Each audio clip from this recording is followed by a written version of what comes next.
Hello there, amazing learners. I am creating this series of classes to help you practice speaking English. Here is how it works.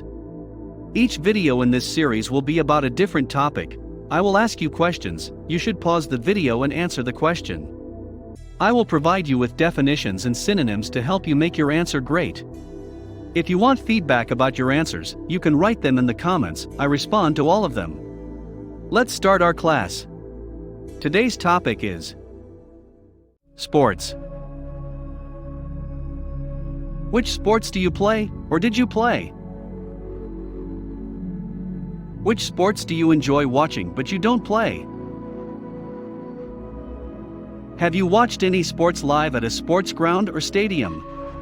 How was the experience? Are there any sports you can't stand to see on TV? Which is the most dangerous sport? Why? Is sport an important part of education?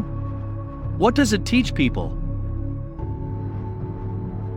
Are athletes paid too much or too little? Which is the sportiest country in the world?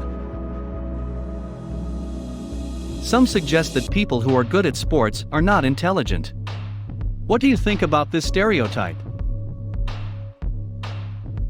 Who is your all-time favorite sports person? Write in the comments the name of the sports your country is great at. I hope you enjoyed the video and had a chance to practice speaking English. Make it a habit to do this every day. Subscribe to receive notifications when new videos are posted. If you have any questions or doubts, please post them in the comments section. If you want to take one-on-one classes with me, check out the link in the description box below the video. Share this videos with your friends who are learning English.